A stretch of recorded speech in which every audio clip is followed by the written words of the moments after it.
And welcome back. This is Power Breakfast on Citizen TV. Thank you so much for staying with us. It's Tuesday, which means we're going to be talking about your health. And today we want to focus a little bit on skincare. My guest in studio is Dr. Caroline Darathi, who is a dermatologist here to share some of your knowledge with us. Thanks for being here. Thank you for having me. So let's start at the beginning. You know, skin types.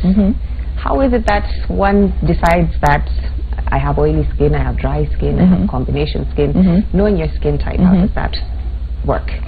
Well, you can visit a dermatologist to have your skin type determined, but generally as a lay person, if you have people with oily skin will tend to know that they have oily skin, so they'll talk about after they wash their face, or if they don't even apply anything after they cleanse their face, their skin becomes oily and shiny. I think that's the key word, the shiny effect.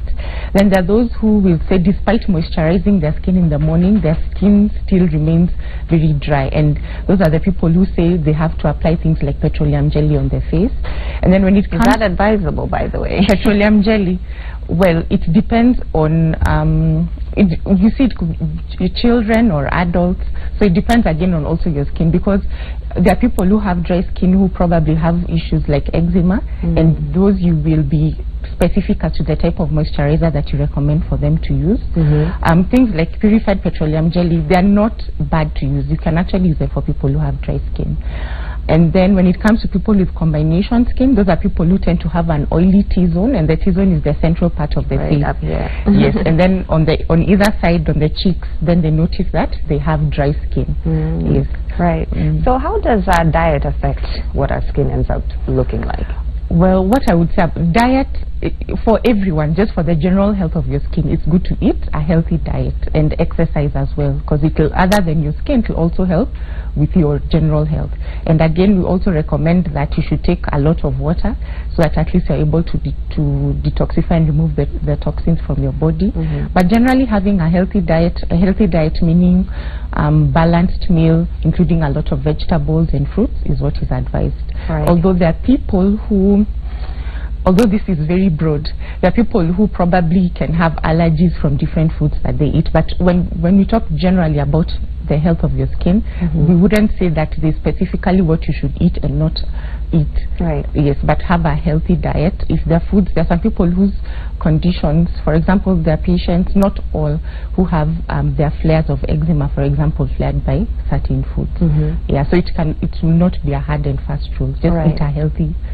You brought up the issue of hydration and drinking water, and there's been much debate about the correct number of glasses of water that we're supposed to take a day. We've heard the 8, we've heard less. What's your take on that?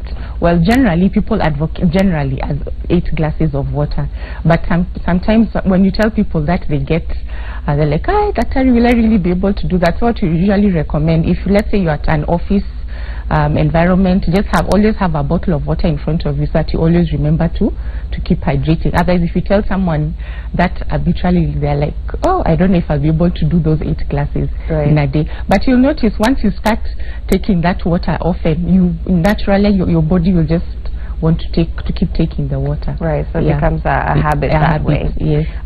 For people with darker skin, such as us Africans, a lot of time we feel like the sun really doesn't affect us. You know, those are problems that maybe fair skin people deal with. But maybe you can talk a little bit about that and what sun damage can actually do to your skin. Well, there's global warming right now. You can't compare the effect of the sun 10 years ago and now. For example, in January, you could wear, if you are wearing a sleeveless, at the end of the day, you could see an actual demarcation line from where your top was and where it was covering. So for everyone, including us who are dark, we should wear sunscreen. And what we recommend, before the recommendation was a sunscreen with at least a sun protection factor of 15, but we actually recommend 30 and above. So the sun protection factor will come as SPF on whatever sunscreen you get. And the sun, there's a lot of damage that you can get from the sun. So, but what you can get issues with Of course, in the extreme, you can get issues with skin cancer, which are not so common in our skin type. So probably in the Caucasian bracket. And then again, you can get issues of dry skin. If you don't apply sunscreen regularly, you'll get signs of skin aging much earlier. Yeah. Is there such a thing as anti-aging products that actually work? Because we see this a lot when you go to the shop. Yes. You know, the different products that you're going to buy, the moisturizers, the cleansers, will say anti-aging. Is that an actual thing? Yes, there are actually products that are, there's even a whole revolution at the moment on anti-aging, especially in the cosmetic world. They are anti-aging products. So there are different molecules that are found in most of the moisturizers, and these are what they market as anti-aging products. So things like retinoids, you'll find creams that have retinoic acid in them, and these have actually been proven to be anti-aging. Yes, and sunscreen in itself is also an anti-aging product. Right. Let me see. Yeah. People have different skincare routines, shall we say, particularly women. If you wear makeup, you know, they'll go through the whole cleansing and moisturizing and all that before you even do your makeup. Yes. So maybe you can talk to us about what an actual regimen should consist of something I should be doing on a daily basis. Yeah. Well, the first thing would be to cleanse your skin. So when it comes to cleansing your skin, it depends also again on your skin type. So there are people who have very sensitive skin who probably would not recommend to use a normal soap, because that would be harsh on the skin. So there are people who will say, irrespective of the type of soap I use, I still get a rash. So those probably we recommend things like milk cleansers or cleansers that are not soap based. That means probably they're not the foaming type of cleansers. Then for people who on the extreme end who have oily skin or skin that is also prone to acne, then we recommend probably gel-based cleansers which foam when you wash. And then the misconception, if I may touch on the cleansing, people with oily skin tend to think that they have to over cleanse their skin because they feel their skin is so oily and it has that on it. That's why their pores are getting blocked. Now the problem is that if you over cleanse your skin, again you irritate it more, and you can cause your pimples and rashes to keep perpetuating and going in a vicious cycle. So at least what you recommend, cleanse your face at least twice a day. Don't do more than that with warm water. So depending on the type of skin you have or the cleanser you're using, so you cleanse your skin at least morning and evening. Then when it comes to the moisturizer, again it will also depend on your skin type. If you have oily skin, probably you'd recommend a gel or cream based moisturizer. If you have dry skin, you have an oil based or a heavier cream. When it comes to things such as scrubbing the skin and things like that, if I touch on patients who have acne, they'll say again the cleansing thing. If you have pimples and your acne has flared, we don't recommend that you do the scrubs or masks because your skin tends to become more irritated. More so if you are being treated for your acne, because some of the acne medication actually dries out your skin more. So again, when you see your doctor or if you see your dermatologist, they'll advise on the type of moisturizer and the skincare regimen that you should have. Again, everyone should also be on a sunscreen. Okay. Yeah. For those who have the luxury of being able to get regular facials, are those good for your skin? Are they bad for your skin? How often should you have them done? Well, when it comes to facials, it depends again also on the product, because there are some people who and where you go. So there are people who will say, Daktari, I went for a facial and I came back and my face has reacted to the product. And when it also comes to products, you can be using a very legitimate product and react to it. So we cannot say that because a product is expensive, then that you are guaranteed that it will work on your skin. So unfortunately, it's always a trial and error. Now, when it comes to the facials, it also depends on the type of spa treatment you're having. Some include just the basic facial, which will include scrubs, masks, steaming. Some even go to the extent of doing a hydrofacial or doing a chemical peel. So it depends on what exactly that you're having done. And if you talk about pills, some are actually therapeutic for patients who have things like acne or dark spots on the face. Yes. But we should not overdo facials. If you're doing a facial, probably once a month. Once a month is good. Yeah. Right. Of course, you can't talk about skincare without talking about acne. And for a lot of people, you know, you might think that, well, I'm not a teenager anymore. Why am I suddenly getting pimples on my face? So how does that come about, and why for adults to have acne? Okay, so basically acne is, so it's a condition where you have inflammation of the hair follicles, which are found hair follicles that usually have oil glands near them, and the density of those hair follicles with the oil glands are predominantly found on the face and the back and the chest. Sometimes some people get flares on the upper shoulder area, and basically it's a hormonally driven disease in most people. So that is why you will notice that people will notice their acne developing when they're in the adolescent stage, and there are some who it may clear, and there are some who it may progress well into their adult life. Yes, and some people it may be genetically predetermined. If probably both your parents had acne, there's a probability that you will, as the offspring, develop acne. Yes. So there's no like number one cause of acne. Like there's nothing for someone who might be watching right now. There's nothing that they're doing wrong necessarily for them to have acne on their face. When we talk about wrong, there is acne that can be caused by the cosmetic products. Okay. Remember, so there are some people who go for facials, or depending on the product you use, you can get a flare, or you can get acne.